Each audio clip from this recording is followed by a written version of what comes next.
दुश्मन की हर बंकर में अब गूंजेगी मौत की सीटी। बिना सिपाही भेजे भारत ने सरहद पर तबाही का सामान उतारा। पहाड़ों की ओट में छिपे आतंकियों का काल बनकर आसमान से गिरेगा बारूद। एक झटके में साफ होगा पूरा ठिकाना। राडार की पकड़ से भी तेज और खामोश 850 आत्मघाती परिंदों ने चीन और पाकिस्तान की नींद को हराम किया। सरहद पर खामोशी अक्सर किसी बहुत बड़े तूफान की आहट होती है, लेकिन इस बार यह खामोशी टूटेगी नहीं, बल्कि एक ऐसे धमाके के साथ खत्म होगी जिसकी गूंज रावलपिंडी से लेकर बीजिंग तक सुनाई देगी। अब तक दुश्मन यह सोचकर खुश होता था कि भारतीय सेना को नुकसान पहुंचाने के लिए उसे सिर्फ पहाड़ों की चोटियों पर कब्जा करना है, लेकिन अब बाजी पलट चुकी है। 2025 का यह नया भारत अपनी फौज को एक ऐसी ताकत देने जा रहा है जो दुश्मन के खेमे में घुसकर उसकी आंखों में आंखें डालकर उसे तबाह कर देगी, और वो भी बिना हमारे किसी एक भी जवान को खतरे में डाले। यह खबर सिर्फ हथियारों की खरीद की नहीं है, बल्कि यह ऐलान है कि भारतीय सेना अब रक्षात्मक नहीं बल्कि पूरी तरह से आक्रामक हो चुकी है। एक विशेष ऑपरेशन जिसका नाम सुनते ही दुश्मन के रोंगटे खड़े हो जाते हैं, उससे मिले कड़वे और अहम सबकों के बाद सेना ने रातों रात एक ऐसा फैसला लिया है जिसने रक्षा मंत्रालय के गलियारों में हलचल मचा दी है। 850 ऐसे साइलेंट किलर खरीदे जा रहे हैं जो आसमान में मंडराएंगे, शिकार को ढूंढेंगे और खुद मिसाइल बनकर उस पर टूट पड़ेंगे। आखिर क्या हुआ था ऑपरेशन सिंदूर में जिसने सेना की सोच को जड़ से हिला दिया? क्यों अचानक इन 850 मशीनों को फास्ट ट्रैक यानी बुलेट ट्रेन की रफ्तार से खरीदने का ऑर्डर जारी हुआ? क्या ये वही हथियार हैं जिन्होंने आर्मेनिया और यूक्रेन में युद्ध का नक्शा बदल दिया था? और सबसे बड़ा सवाल, क्या अब पीओके और लद्दाख की पहाड़ियों में छिपे दुश्मन के बंकरों का बचना नामुमकिन हो गया है?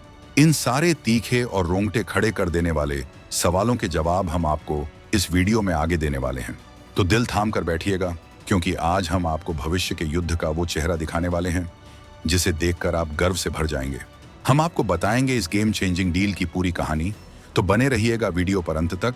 और इस मास्टर स्ट्रोक पर आपके जो भी विचार हों, कमेंट में जय हिंद लिखकर अपनी हाजिरी जरूर लगाइएगा। हंगी मिसाइलों का दौर अब हुआ पुराना। भारतीय सेना ने सस्ती और सटीक उड़ती हुई मौत को अपने बेड़े में शामिल किया। ऑपरेशन सिंदूर से मिला वो खौफनाक सबक जिसने सेना को रातों रात अपनी रणनीति बदलने पर मजबूर कर दिया। तो चलिए जरा उस घटना की तह तक जाते हैं जिसने भारतीय सेना को यह क्रांतिकारी कदम उठाने पर मजबूर किया। खबरों के मुताबिक हाल ही में हुए एक गोपनीय अभियान, जिसे ऑपरेशन सिंदूर का नाम दिया गया था, ने भारतीय रणनीतिकारों की आंखें खोल दी। इस ऑपरेशन के दौरान हमारे जवानों को दुश्मन के उन बंकरों और ठिकानों को नेस्तनाबूद करने में काफी मशक्कत करनी पड़ी जो दुर्गम पहाड़ियों के पीछे या घने जंगलों की आड़ में छिपे थे। वहां तोप के गोले सीधे नहीं पहुंच सकते थे और हवाई हमले के लिए फाइटर जेट्स भेजना बहुत महंगा और जोखिम भरा सौदा था। दुश्मन ने लो कॉस्ट वॉरफेयर यानी कम खर्च में लड़ाई लड़ने का तरीका अपना लिया था। वो छोटे छोटे समूहों में तीन छिपकर हमला करते और फिर गायब हो जाते। इसी दौरान ये महसूस किया गया कि अगर हमारे पास ऐसा कोई हथियार होता जो पहाड़ियों के ऊपर मंडराता, दुश्मन को ढूंढता और सटीक निशाना लगाकर उसे वहीं खत्म कर देता, तो हमारे जवानों को जोखिम उठाने की जरूरत ही नहीं पड़ती। यहीं से जन्म हुआ इस नई और आक्रामक सोच का। सेना ने समझ लिया कि 2025 के युद्ध के मैदान में जीत उसकी नहीं होगी जिसके पास सबसे बड़े टैंक हैं, बल्कि जीत उसकी होगी जिसके पास सबसे सटीक और घातक रियल टाइम इंटेलिजेंस के साथ हमला करने की क्षमता है। इसी जरूरत को पूरा करने के लिए भारतीय सेना ने अब फास्ट ट्रैक प्रोसीजर के तहत 850 नैनो लॉइटरिंग म्यूनिशंस, जिन्हें आम भाषा में कामिकेज ड्रोन या आत्मघाती ड्रोन कहा जाता है, को खरीदने का टेंडर जारी कर दिया है। फास्ट ट्रैक का मतलब है कि अब फाइलों को लाल फीताशाही में अटकने का वक्त नहीं है। सेना को ये हथियार कल नहीं बल्कि आज चाहिए। ये 850 ड्रोन सिर्फ मशीनें नहीं हैं, ये 850 उड़ती हुई मौतें हैं जो दुश्मन के लिए काल बनेंगी। इन ड्रोन्स की खासियत यह है कि इन्हें चलाने के लिए किसी बड़े रनवे या भारी भरकम लॉन्च पैड की जरूरत नहीं होती। एक अकेला जवान इसे अपनी पीठ पर लाद कर ले जा सकता है और कहीं से भी किसी भी वक्त लॉन्च कर सकता है। सोचिए, लद्दाख की बर्फीली चोटियों पर बैठा हमारा एक जवान बिना अपनी पोजीशन जाहिर किए दुश्मन के कई किलोमीटर अंदर छिपे आर्टिलरी गन या कमांड सेंटर को उड़ा सकता है। यह सर्जिकल स्ट्राइक का वो छोटा लेकिन सबसे घातक रूप है जो अब हर रोज हर पहर मुमकिन होगा। यह फैसला बताता है कि भारतीय सेना अब पुरानी सोवियत दौर की मानसिकता से बाहर निकलकर पूरी तरह से मॉडर्न और नेटवर्क सेंट्रिक वॉरफेयर की तरफ बढ़ चुकी है। क्या है कैमिकेज ड्रोन और इसकी ताकत? अब आपके मन में यह सवाल उठ रहा होगा कि आखिर ये कैमिकेज या लॉयटरिंग म्यूनिशन भला है क्या और यह मिसाइल से कैसे अलग है? सरल सड़क छाप भाषा में समझाऊं तो मिसाइल एक पत्थर की तरह है। एक बार हाथ से छूट गया तो या तो निशाने पर लगेगा या बेकार जाएगा। आप उसे वापस नहीं बुला सकते, उसे बीच रास्ते में रोककर दूसरा निशाना नहीं दिखा सकते। लेकिन यह कैमिकेज ड्रोन एक शिकारी बाज की तरह है।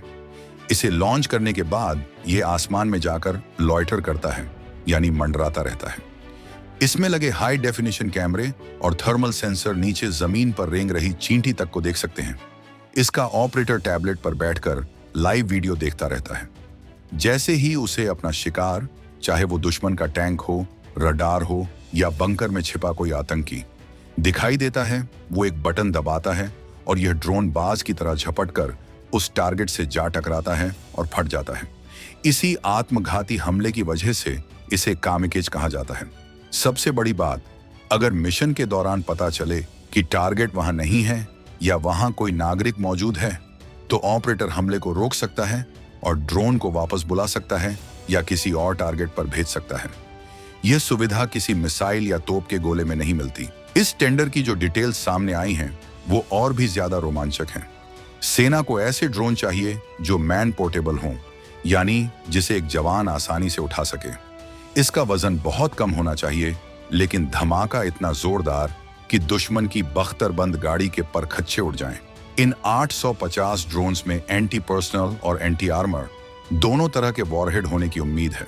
एंटी पर्सनल का इस्तेमाल खुले में मौजूद सैनिकों या आतंकियों के समूहों को साफ करने के लिए होगा, जबकि एंटी आर्मर वॉरहेड दुश्मन के हल्के वाहनों और बंकरों को भेदने के लिए इस्तेमाल किए जाएंगे। इनकी रेंज भले ही कुछ किलोमीटर की हो, लेकिन पहाड़ों में जहां सीधी नजर रखना मुश्किल होता है, वहां ये कुछ किलोमीटर ही युद्ध का नतीजा बदल देते हैं। और सबसे मजे की बात, इनकी कीमत। एक टैंक या फाइटर जेट की कीमत करोड़ों में होती है, जबकि ये ड्रोन कुछ लाखों में आते हैं। यानी 10 लाख का ड्रोन अगर 50 करोड़ के टैंक को उड़ा दे, तो यह दुश्मन की अर्थव्यवस्था पर भी एक करारा तमाचा है। भारत अब दुश्मन को सिर्फ सैन्य मोर्चे पर ही नहीं, बल्कि आर्थिक मोर्चे पर भी चोट पहुंचाने की रणनीति अपना रहा है। ऑपरेशन सिंदूर ने यही सिखाया कि हाथी को मारने के लिए हाथी की जरूरत नहीं, एक जहरीला बिच्छू ही काफी है। मेक इन इंडिया का दम और चीन की बौखलाहट। इस पूरी खबर में एक एंगल ऐसा है जो हर भारतीय का सीना गर्व से चौड़ा कर देगा।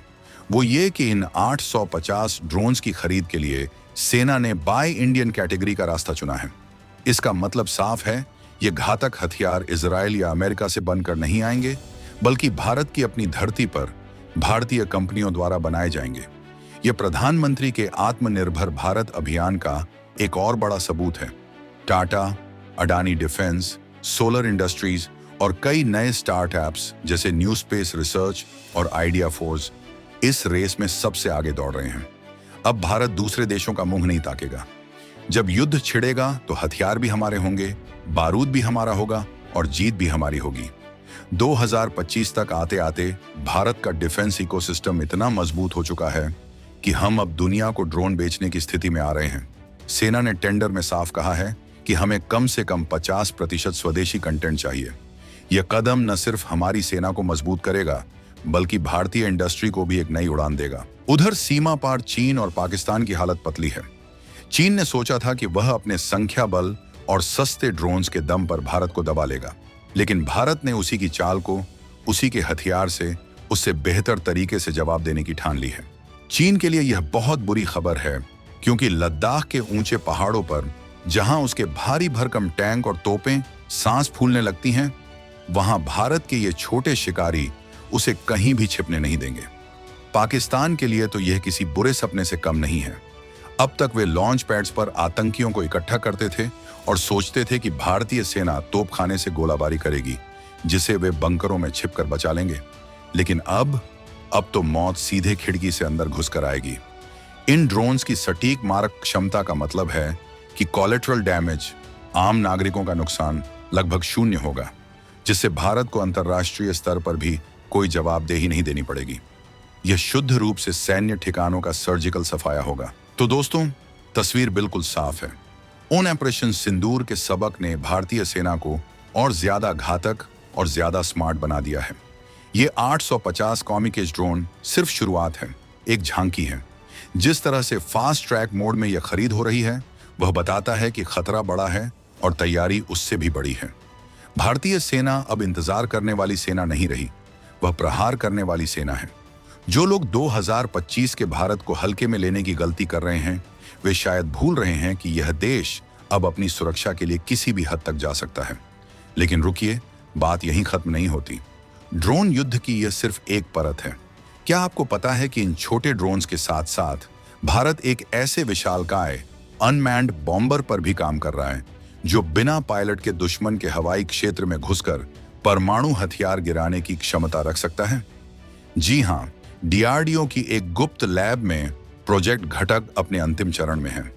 अगले वीडियो में हम उस अदृश्य योद्धा की पूरी कुंडली खोलेंगे, जिसे राडार तो क्या, इंसान की आंख भी नहीं देख पाएगी।